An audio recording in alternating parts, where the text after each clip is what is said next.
ಎಲ್ರಿಗೂ ನಮಸ್ಕಾರ. ಇವತ್ತು ನಾನು ಶಾವಿಗೆ ಪಲ್ಯದ ಪತ್ರೊಡೆ ಮಾಡ್ಬೇಕಂತ ಮಾಡೀನಿ. ಇಲ್ಲಿ ನೋಡ್ರಿ ನಮ್ಮ ಮನೆಯೊಳಗೆ ಎಷ್ಟು ಚೆಂದಾಗ್ಯಾವ ಇದು ಶಾವಿಗೆ ಪಲ್ಯ. ಇಷ್ಟು ದೊಡ್ಡ ಎಲೆ ಆಗ್ಯಾವ. ಅದಕ್ಕೆ ಇವನ್ನೆಲ್ಲ ತೊಗೊಂಡೋಗಿ ಶಾವಿಗೆ ಪಲ್ಯದ ಪತ್ರೊಡೆ ಮಾಡ್ಬೇಕಂತ ಅಂದ್ಕೊಂಡೀನಿ. ಆಮೇಲೆ ಒಂದಿನ ಮುದ್ದೆ ಪಲ್ಯ ಮಾಡಿ ತೋರಿಸ್ತೀನಿ ನಿಮಗೆ, ಶಾವಿಗೆ ಪಲ್ಯದ ಎಷ್ಟು ರುಚಿ ಆಗುತ್ತಂತ.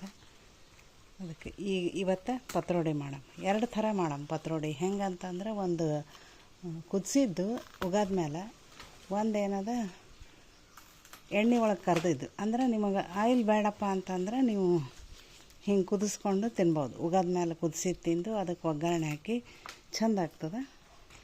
ತೋರಿಸ್ತೀನಿ ನೋಡಿರಿ ಎಷ್ಟು ಚೆಂದ ಎಲೆ.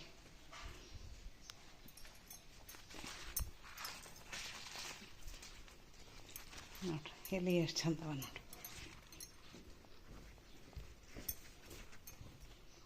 ಇಷ್ಟು ಚೆಂದಾಗ್ಯಾವ ಪತ್ರೊಡೆ ಶಾವಿಗೆ ಪಲ್ಯ.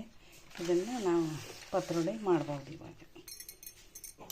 ಈಗ ನೋಡಿರಿ ಇಷ್ಟು ದೊಡ್ಡದದ. ಇದು ದೇಟ್ ಏನದಲ್ಲ, ಇದು ಮುದ್ದೆ ಪಲ್ಯಕ್ಕೆ ಅದು ಹೆಚ್ಚು ಹಾಕ್ಬೋದು. ಈ ಸದ್ಯಕ್ಕೆ ನಾನು ಪತ್ರೊಡೆ ಮಾಡ್ತೀನಿ. ಇದನ್ನೇನು ದೇಟ್ ಏನು ಬೇಕಾಗಂಗಿಲ್ಲ. ಮಾಡಿ ತೋರಿಸ್ತೀನಿ ನೋಡಿರಿ. ಈಗ 2 ಥರ ಮಾಡ್ತೀನಿ. ಈಗ ಫಸ್ಟ್ ಏನು ಮಾಡೋಣ, ಇದು ಕಡಲೆ ಹಿಟ್ಟು ಕಲಸಿಟ್ಕೊಳ್ಳೋಣ.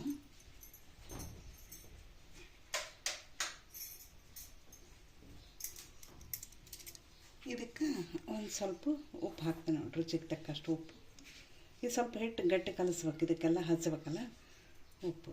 ಆಮೇಲೆ ಇದಕ್ಕೆ ಅಜವಾನ ಹಾಕ್ತೀನಿ. ಆಮೇಲೆ ಸ್ವಲ್ಪ ಜೀರಿಗೆ, ಆಮೇಲೆ ಸ್ವಲ್ಪ ಹಿಂಗೆ ಹಾಕ್ತೀನಿ. ಆಮೇಲೆ ಒಂದು ಚಿಟಿಕೆ ಸೋಡಾ ಹಾಕ್ತೀನಿ ನೋಡಿರಿ. ನಿಮ್ಗೆ ಸೋಡಾ ಬೇಡ ಅಂತಂದರೆ ಸ್ವಲ್ಪ ನೀವು ಎಣ್ಣೆ ಕಾಸಿ ಹಾಕ್ಕೋಬೋದು.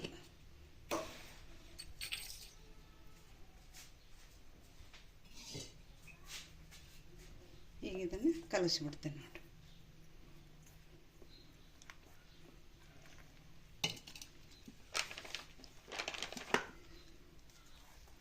ಕಡಲೆ ಹಿಟ್ಟು ನೀವು ಯಾವುದಾದ್ರೂ ತೊಗೋಬೋದು. ಮನ್ಯಾಗ ಕಡಲೆಬೇಳೆ ಬೀಸಿದ್ದಾದ್ರೂ ತೊಗೋಬೋದು, ಅಥವಾ ಇದು ಕೊಂಡದ ಹಿಟ್ಟು ತೊಗೋತೀನಿ ಅಂತಂದ್ರೆ ಈ ಥರ ಪಾಕೆಟ್ ಸಿಗುತ್ತೆ ರೆಡಿ ಇದ್ದದ್ದು. ಇದು ಚಲೋ ಪ್ಯೂರ್ ಕಡಲೆ ಹಿಟ್ಟೆ ಅದ.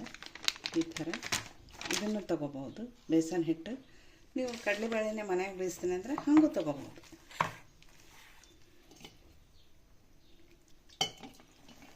ಈ ಹಿಟ್ಟು ಬಜ್ಜಿಗೆ ಮಾಡ್ತೀವಲ್ಲ ನಾವು, ಉಳ್ಳಾಗಡ್ಡಿ ಬಜ್ಜಿ, ಮೆಣಸಿನ್ಕಾಯಿ ಬಜ್ಜಿ, ಅಷ್ಟು ಸೈಲ್ ಮಾಡೋಂಗಿಲ್ಲ. ಸ್ವಲ್ಪ ಗಟ್ಟಿ ಮಾಡಬೇಕು, ಯಾಕಂದರೆ ಇದು ಎಲೆಗೆಲ್ಲ ಹತ್ಕೋಬೇಕಲ್ಲ. ಅದಕ್ಕೆ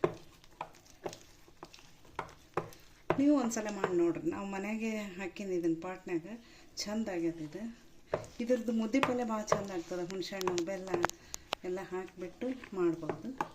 ನಿಮಗೊಂದಿನ ಮುದ್ದೆ ಪಲ್ಯನೂ ಮಾಡ್ತೀನಿ, ಮಾಡಿ ತೋರಿಸ್ತೀನಿ. ಮುದ್ದೆ ಪಲ್ಯ ಅನ್ನ ಬಿಸಿ ತುಪ್ಪ ಮೆಂತ್ಯದಿಟ್ಟು ಹಾಕ್ಕೊಂಡು ತಿಂದ್ರೆ ಮಸ್ತ್ ಆಗ್ತದೆ.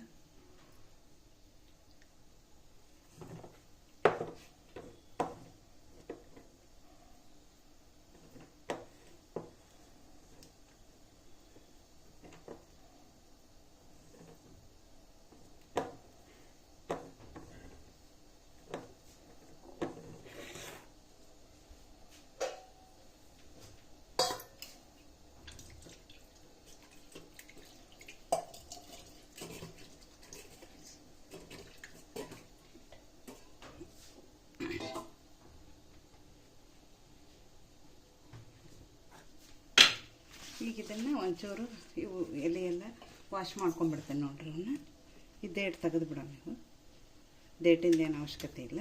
ಮುದ್ದೆ ಪಲ್ಯ ಮಾಡ್ಬೇಕಂದ್ರೆ ಈ ದೇಟ್ ಹಾಕಬೇಕು. ದೇಟ್ನಾಗೆ ಎಲ್ಲ ಇರೋದು ಭಾಳ ಟೇಸ್ಟ್ ಆಗ್ತದೆ. ಈ ದೇಟು ತೆಗಿತೀನಿ ನೋಡ್ರಿ. ಈಗ ಇವನ್ನೆಲ್ಲ ವಾಶ್ ಮಾಡ್ಕೊಂಡ್ಬರ್ತೀನಿ.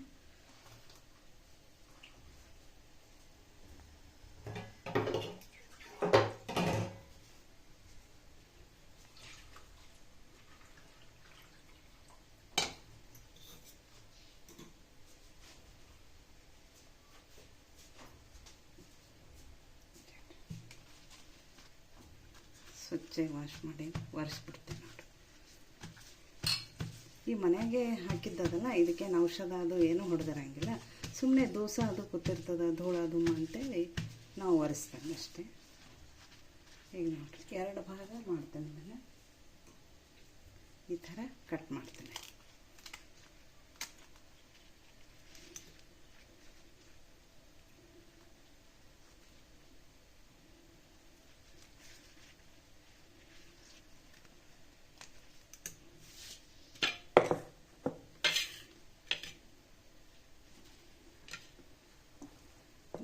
ಈ ಹಿಟ್ಟೇನದಲ್ಲ ಇದನ್ನು ಇದಕ್ಕೆ ಹಚ್ಚಿಬಿಡು. ಇಲ್ಲಿ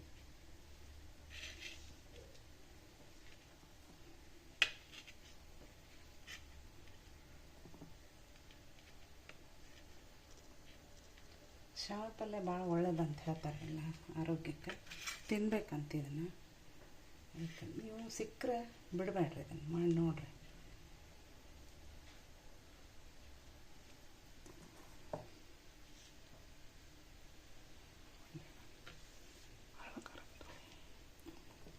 ಇದೇನು ಮಾಡ್ತಾರೆ ಹಿರಿಯರೆಲ್ಲ ಹೇಳ್ತಾರೆ, ಇದು ಹೊಟ್ಟೆ ಒಳಗೆ ಸ್ಟೋನ್ ಇದ್ರೆ ಹಳ್ಳಿದ್ರೆ ಕರಗ್ತಾವಂತ ಹೇಳ್ತಾರೆ.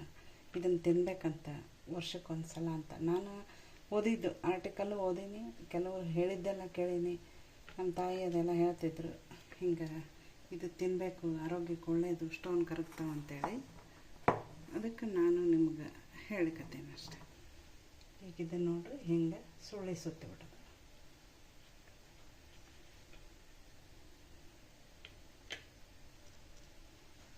ನಾನು ಇದನ್ನು 2 ಥರ ಮಾಡಿ ತೋರಿಸ್ತೀನಿ ಅನ್ನಲ್ಲ. ಈಗ ನಾವು ಆಯಿಲ್ ತಿನ್ನಂಗಿಲ್ಲಪ್ಪ, ಕರ್ದಿದ್ದು ಬೇಡ ಅಂತಂದ್ರೆ ನೀವೇನು ಮಾಡ್ಬೋದು, ಇದನ್ನು ಕುದಿಸ್ಬೋದು. ಕುದಿಸೋದು ಹೆಂಗೆ ಅಂತಂದ್ರೆ, ಈಗ ಗ್ಯಾಸ್ ಹಚ್ಚಿಬಿಟ್ಟು ಬೊಗಣಿ ಒಳಗೆ ನೀರು ಇಟ್ಟೀನಿ ಕುದಿಲಿಕ್ಕೆ. ಇದ್ರ ಮೇಲೆ ಒಂದು ಚಾಳಣಿ ಇಟ್ಟೀನಿ, ಅದಕ್ಕೆ ಒಂಚೂರು ಎಣ್ಣೆ ಹಚ್ಚಿಟ್ಟೀನಿ. ಈ ಥರ ಇಟ್ಬಿಡೋದು. ಇಟ್ಟರೆ ಉಗಾದೊಳಗೆ ಅದು ಬೇಯ್ತದೆ. ಈಗ ಇನ್ನೊಂದು 2 ಇಡ್ತೀನಿ ಅದಕ್ಕೆ.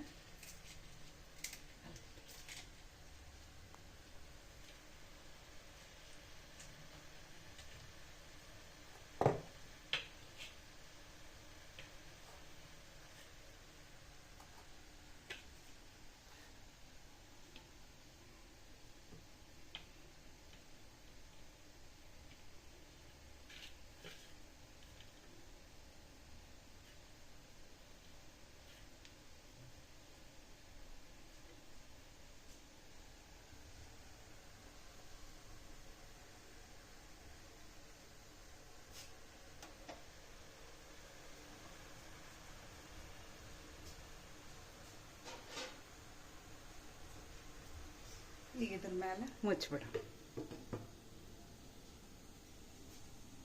ಈಗ ಇನ್ನೊಂದು ವಿಧ ಅಂತಂದ್ರೆ ಇಲ್ಲಿ ಕರೆದು ತೋರಿಸ್ತೀನಿ ನೋಡ್ರಿ. ಇದನ್ನು ಇದೇ ಥರ 2 ಭಾಗ ಮಾಡ್ಕೊಂಡ್ಬಿಟ್ಟು, ಇದು ಹಸಿದು ನಾಲಿಗೆ ಹಚ್ಕೊಂಡ್ರೆ ರವ ಅಂತದ. ನಾಲಿಗೆ ಪಾಲಿಗೆ ಹಚ್ಕೋಬೇಡ್ರಿ. ಬೇಯಿಸಿದ್ದೇನೋ ಹೆಂಗಿಲ್ಲ, ಬೇಯಿಸಿದ್ದು ಭಾಳ ಚಂದ ಆಗ್ತದೆ, ಟೇಸ್ಟ್ ಆಗ್ತದೆ.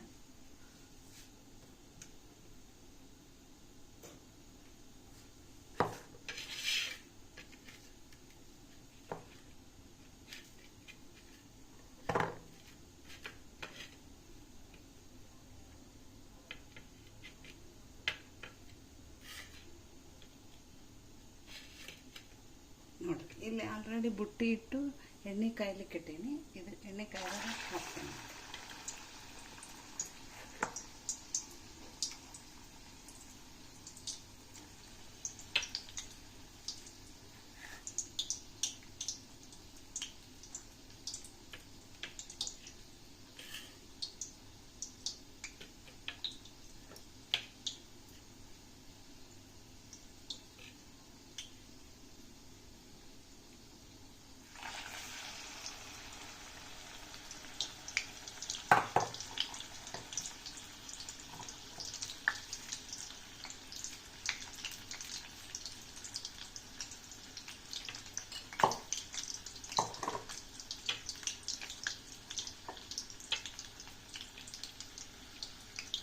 ಚಂದ ಆಗ್ತದೆ, ರುಚಿ ಆಗ್ತದೆ, ಭಾಳ ಟೇಸ್ಟ್ ಆಗ್ತದೆ.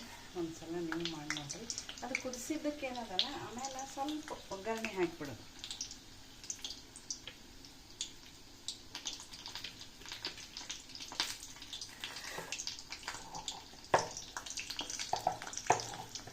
ಇವು ಎಲೆ ಎಲ್ಲ ದೊಡ್ಡ ದೊಡ್ಡ ಇರ್ತಾವಲ್ಲ, ಒಂದು 2 ಅಥವಾ 3 ತೊಗೊಂಡ್ರೆ ಸಾಕಾಗುತ್ತೆ ಎಲೆ. ಆಮೇಲೆ ಮತ್ತೆ ಸಣ್ಣ ಸಣ್ಣದಾಗಿ ಕಟ್ ಮಾಡ್ಬೇಕು ಇದನ್ನು.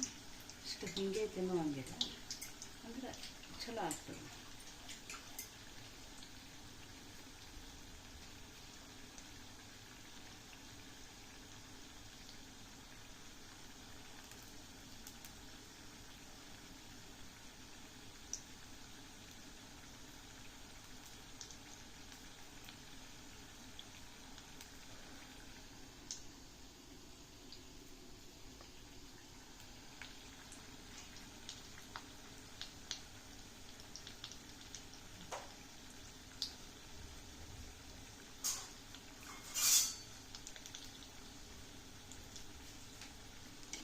ಇದನ್ನು ತಿರುವಿ ಹಾಕ್ಕೊಂಡು ಒಳಗೆಲ್ಲ ಬೇಯಬೇಕಲ್ಲ, ಅದಕ್ಕೆ ನಾನು ಸಣ್ಣದಾಗಿಟ್ಟಿರ್ತೇನೆ. ಉರಿ ಸ್ವಲ್ಪ ಮೀಡಿಯಮ್ನಾಗಿಟ್ಟು ಆಮೇಲೆ ಮಾಡ್ಬೇಕು. ಯಾಕಂದರೆ ಒಳಗೆ ಹಸಿ ಹಿಟ್ಟು ಉಳಿತದೆ, ಸುಳ್ಳಿ ಸುಟ್ಟಿರ್ತೀವಲ್ಲ ಅದಕ್ಕೆ.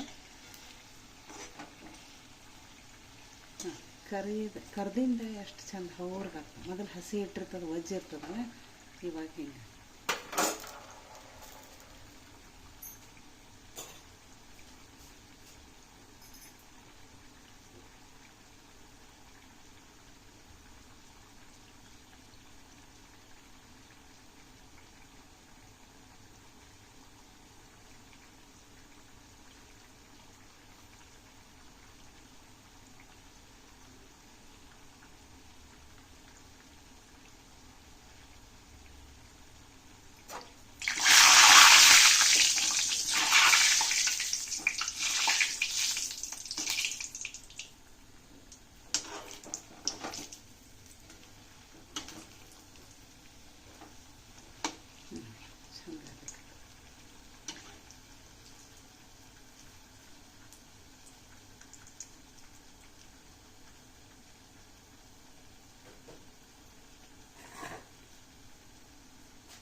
ಇವನ್ನ ತೆಗಿತೀನಿ ನೋಡ್ರಿ. ಇವಾಗ ಆಗ್ಯದಿದೆ. ಈಗ ಇನ್ನೊಂದು ಎಲೆ ಇತ್ತಲ್ಲ ಅದನ್ನು ಇದನ್ನು ನೋಡೋಣ. ಇದು ಏನಾಗಿದೆ ಇದು ನೋಡ್ರಿ ಎಷ್ಟು ಚಂದ. ಒಂಚೂರು ಬೇಯಬೇಕಿದೆ ನೋಡ್ರಿ, ಎಷ್ಟು ಚಂದ ಉಬ್ಬೋದಿದೆ. ಈ ಥರ ಇನ್ನೊಂದು ಸಲ ತಿರುಗಿ ಹಾಕಿಬಿಡೋಣ. ಈ ಕಡೆ ಒಂಥರ ಬೇಯ್ತದೆ, ಈ ಕಡೆ ಒಂದು ಸಲ.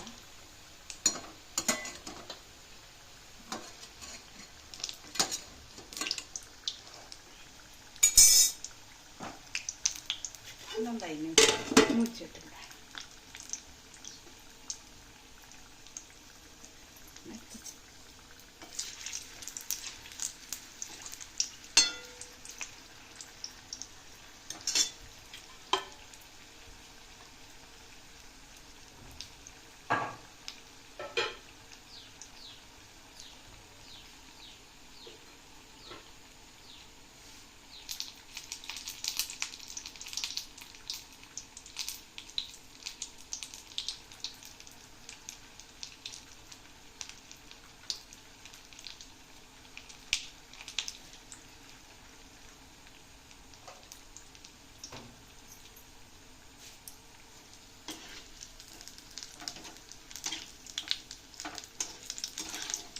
ಇವಾಗಿದೆ ಆಗ್ಯದ. ಇದನ್ನು ತೆಗೆದುಬಿಡ್ತೇನೆ.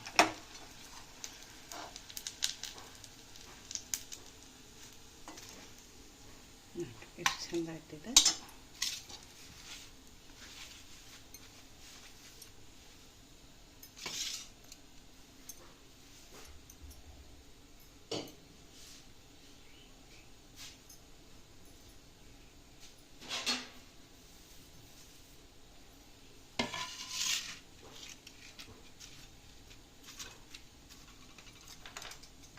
ಈಗ ಇದನ್ನು ಕಟ್ ಮಾಡೋಣ ಸಣ್ಣ ಸಣ್ಣ ಪೀಸ್.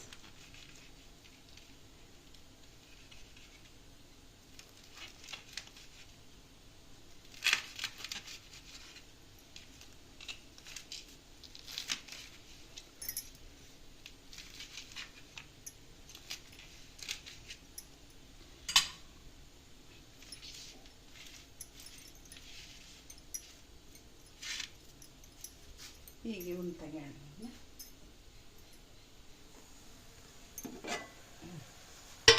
ನೋಡಿರಿ ಇವು ಎಷ್ಟು ಚೆಂದಾಗ್ಯಾವ.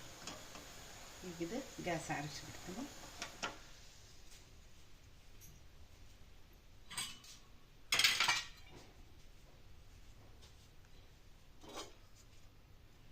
ಈಗ ಇವನ್ನ ತಗೋತೀನಿ.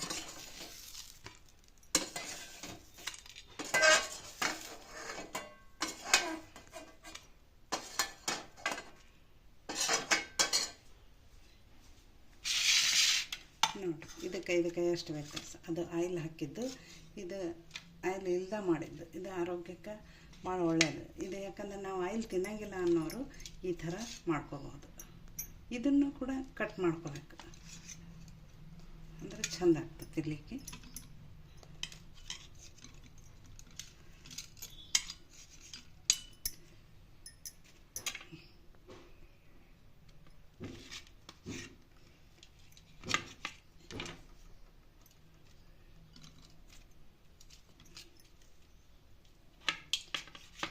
ಇದು ಉಗಾದ ಮೇಲೆ ಬೇಯಿಸಿದ್ದಿರ್ತದಲ್ಲ, ಎಲ್ಲರೂ ತಿನ್ಬೋದು. ಆಯಿಲ್ ಅವಾಯ್ಡ್ ಮಾಡೋರೆಲ್ಲರೂ ಇದನ್ನು ಇಷ್ಟಪಟ್ಟು ತಿನ್ಬೋದು. ಈಗ ನೋಡಿರಿ ಇದಕ್ಕೆ ನಾವೇನು ಮಾಡ್ತೀನಿ, ಒಂದು ಸಣ್ಣ ಒಗ್ಗರಣೆ ಹಾಕೊಂಡ್ರೆ, ಅಂದ್ರೆ ಇದಕ್ಕೆ ಈ ಪಲ್ಯಕ್ಕೆ ಅದಕ್ಕೆ ಒಗ್ಗರಣೆ ಹಾಕ್ತೀವಲ್ಲ ಅಷ್ಟೇ ಸಾಕು, ಮತ್ತೇನಿಲ್ಲ. ಒಂಚೂರು ಒಣಮೆಣಸಿನ್ಕಾಯಿ, ಕರಿಬೇವು, ಕೊತ್ತಂಬರಿ, ಆಮೇಲೆ ಇಂಗು, ಜೀರಿಗೆ ಎಲ್ಲ ಹಾಕಿರ್ತೀವಿ. ಇದನ್ನೆಲ್ಲ ಈ ಥರ ಒಗ್ಗರಣೆ ಹಾಕ್ಕೊಂಡ್ಬಿಡೋದು. ಅಂದರೆ ಆಯಿಲ್ ಏನು ಅಷ್ಟೊಂದು ಹತ್ತಂಗಿಲ್ಲ. ಪಲ್ಯಕ್ಕೆ ಅದಕ್ಕೆ ಏನು ಮಾಡ್ತೀವಲ್ಲ ಆ ಟೈಪ್ ಆಗುತ್ತೆ. ಇದು ಭಾಳ ಏನು ಆಗಂಗಿಲ್ಲ.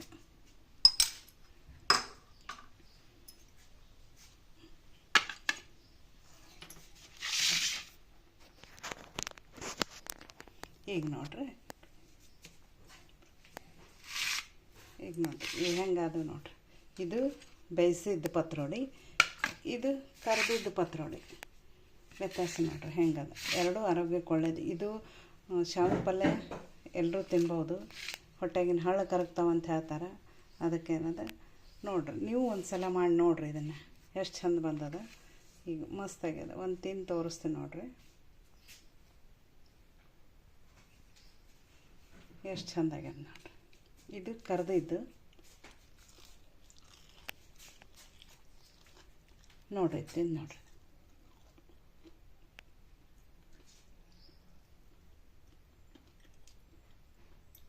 ಚಲೋ ಆಗ್ಯದ. ಮಸ್ತಾಗ್ಯದ ನೋಡ್ರಿ. ನೀವು ಒಂದು ಸಲ ಮಾಡಿ ನೋಡಿರಿ.